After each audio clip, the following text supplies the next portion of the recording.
నమస్తే welcome to okay TV. ప్రస్తుతం మనమైతే ధర్నా చౌక్లో అయితే ఉన్నాము. ఇక్కడ బీసీ వాళ్ళు అయితే సత్యాగ్రహ అని చెప్పి వాళ్ళ నిరసన అయితే వ్యక్తం చేస్తున్నారు. అసలు ఎందుకు ఏంటి అనేది అయితే మనతో పాటు అయితే ప్రసాద్ గారు అయితే ఉన్నారు. ఆయనను అడిగి తెలుసుకుందాం. బీసీ నాయకుడు సార్ చెప్పండి, అసలు ఈరోజు మీరు ఇంత భారీ ఎత్తున ఎందుకు ఇలా సత్యాగ్రహ చేయడానికి రెడీ అయ్యారు?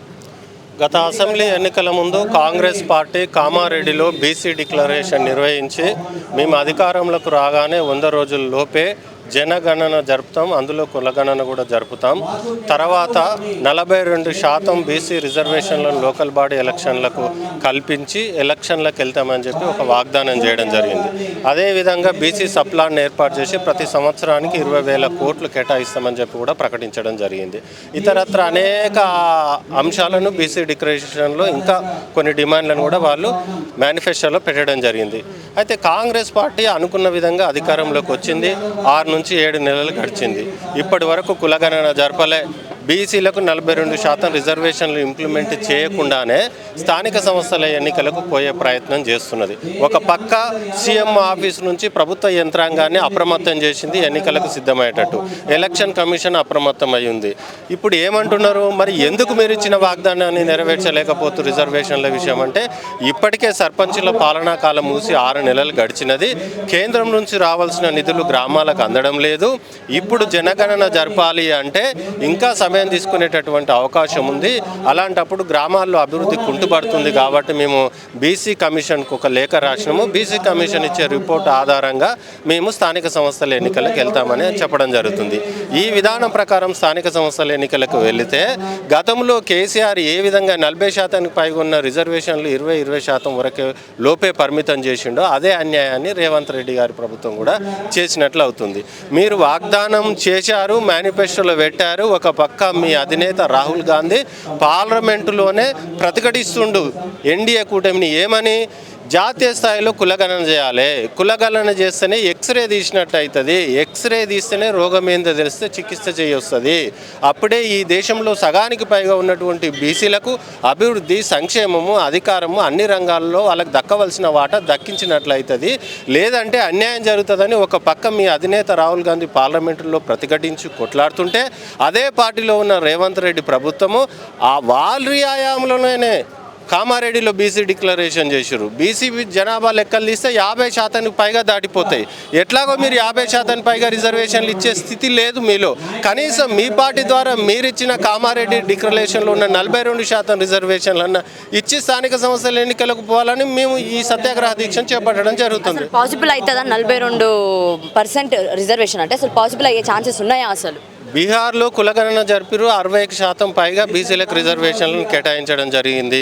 అదేవిధంగా తమిళనాడులో 59% పైగా రిజర్వేషన్లు కొనసాగుతున్నాయి. ఈ 50% సుప్రీంకోర్టులో క్యాప్ ఉంది, అంటే సీలింగ్ విధించారు. 50% మించి ఎవరికి కూడా రిజర్వేషన్లు ఇవ్వద్దని. అందుకోసమే చట్టసభల్లో బీసీలకు రిజర్వేషన్లు ఇస్తలేమని చెప్పి ప్రభుత్వాలు చెప్పుకుంటూ వచ్చినాయి. కానీ మోదీ గారి హయాంలో ఈడబ్ల్యూఎస్ రిజర్వేషన్లు 10% రిజర్వేషన్లను 48 గంటల్లో బిల్లు ఆమోదం చేశారు. మరి సుప్రీంకోర్టులో సీలింగ్ క్యాప్ ఉన్నప్పుడు 10% రిజర్వేషన్లు ఎట్లా ఇంప్లిమెంట్ అవుతున్నాయి?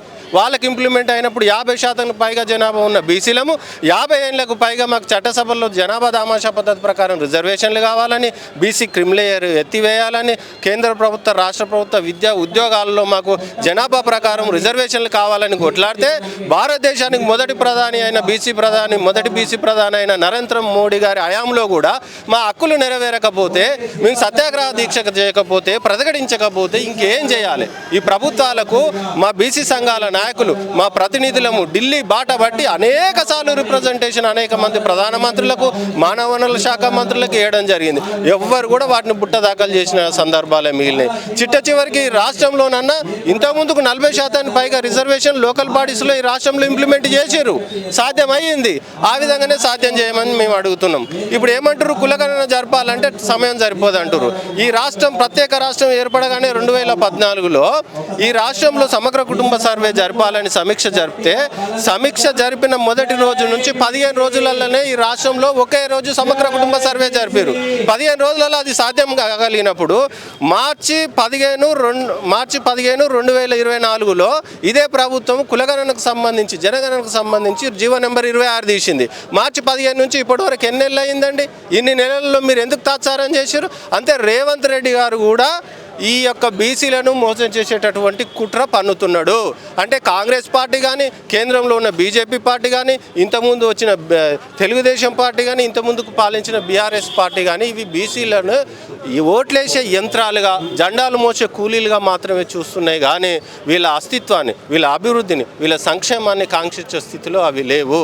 అందుకోసమే బీసీలు చలనం వీడాలి, నిస్తేజం వదలాలి, ఉత్తేజితులై మన హక్కుల కోసం, రాజ్యాంగబద్ధమైనటువంటి మన వాటా కోసం పోరాటం చేసే నిమిత్తము బీసీలను చైతన్యం చేస్తున్నాం.